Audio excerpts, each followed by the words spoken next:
What does the end of a world war look like?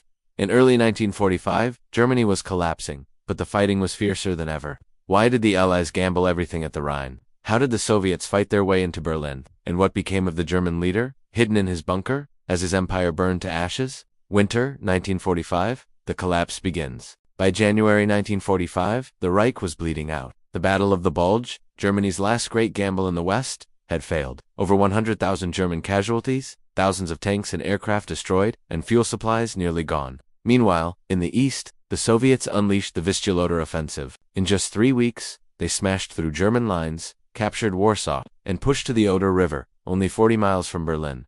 Germany was trapped between two giant pincers, but the war wasn't over. Desperation would make it bloodier. The Allies break the Rhine. In the west, Eisenhower's armies prepared to cross the mighty Rhine, Germany's last natural barrier.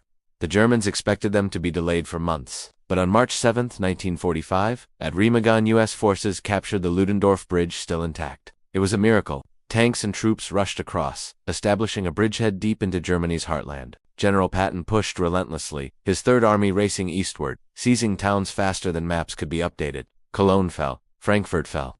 Even as German resistance stiffened, the sheer momentum of the Allies was unstoppable. For civilians, it was chaos. Millions of refugees streamed west, trying to escape both the advancing Soviets and the collapsing Reich, the Soviet juggernaut. While the Allies surged into western Germany, the Red Army prepared for its final blow. On April 16, 1945, the Soviets launched the Battle of Berlin. Over 2.5 million Soviet soldiers, backed by 6,000 tanks and 40,000 artillery pieces, unleashed one of the largest bombardments in history.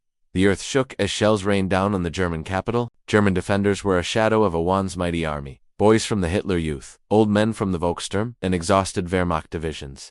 They fought with fanatical desperation, knowing surrender could mean death or worse. Block by block, the Soviets clawed their way into Berlin. Civilians cowered in cellars as the city turned into rubble. The bunker and the collapse. Deep beneath the streets of Berlin, the German leader directed his final battles from his underground command bunker. His generals pleaded for breakout attempts or negotiations. But orders were given to fight to the last man. The once proud Wehrmacht was now a broken force, split into fragments, cut off, starving for supplies. Yet the fighting didn't stop. Even as Soviet troops surrounded the city, resistance flared on every corner.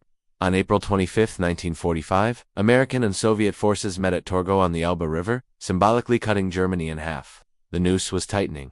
The end of the Reich by late April, Soviet troops were closing in on the bunker itself. On April 30, 1945, the German leader ended his own life underground. His empire was gone, his capital in ruins. 2 days later, Berlin officially surrendered to the Soviets.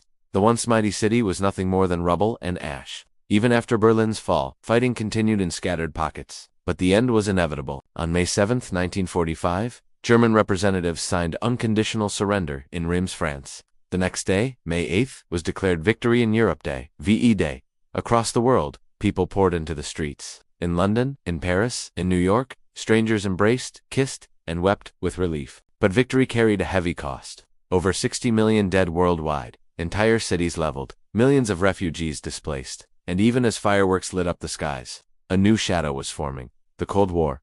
In just 100 days, Germany collapsed. The war in Europe ended, but the scars it left would shape the world for generations to come.